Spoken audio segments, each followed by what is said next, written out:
బంగారాన్ని విడిపించి ఆ రోజు ఆన్లైన్ రేటుకే మేము కొంటాం. Sharma gold company. 20,000 కంటే ఎక్కువగా డబ్బులు ట్రాన్స్ఫర్ చేస్తున్నారా? అయితే ఈ వీడియో మీకోసమే. ఒక నిమిషం ఆగండి, విలువైనటువంటి ఈ సమాచారాన్ని తెలుసుకోండి. మీ జేబులో, మీ ఇంట్లో లేదా మీ వ్యాపారంలో పెద్ద మొత్తంలో నగదు ఉందా? జాగ్రత్త, ఇతరుల నుంచి మీరు కేవలం 20,000 కంటే ఎక్కువ నగదు తీసుకున్నా, తిరిగి ఇచ్చినా కూడా మీకు భారీ జరిమానా పడవచ్చు. అకస్మాత్తుగా ఐటీ శాఖ అధికారులు రంగంలోకి కూడా దిగి ప్రశ్నించవచ్చు. నల్లధనాన్ని అరికట్టడానికి కేంద్రం తెచ్చిన ఈ కొత్త నిబంధనల గురించి ఒకసారి పూర్తిగా తెలుసుకుందాం. భారతదేశంలో నగదు లావాదేవీలను నియంత్రించేటువంటి ప్రధాన చట్టాలు సెక్షన్ 269SS, సెక్షన్ 269T. ముందుగా సెక్షన్ 269SS గురించి చూద్దాం.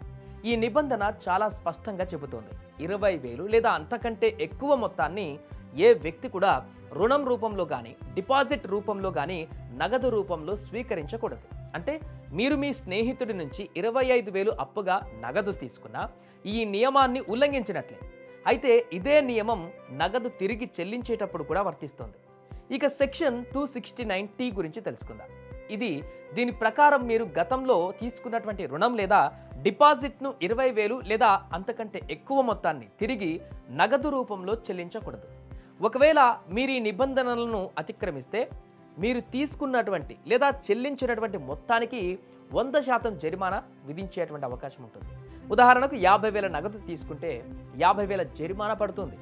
ముఖ్యంగా భూమి లేదా ఆస్తుల కొనుగోలుకు సంబంధించి 20,000 కంటే ఎక్కువ అడ్వాన్స్ను నగదు రూపంలో ఇవ్వడం లేదా తీసుకోవడం ఐటీ శాఖ చట్టం ప్రకారం నేరం. మరి ఈ 20,000 పరిమితి ఐటీ శాఖకు ఎందుకు అంత కీలకమనే దాని గురించి చర్చిస్తే, దీని వెనుక ఉన్నటువంటి ముఖ్య ఉద్దేశం నల్లధనాన్ని అరికట్టడం, పన్ను ఎగవేతలను తగ్గించడం.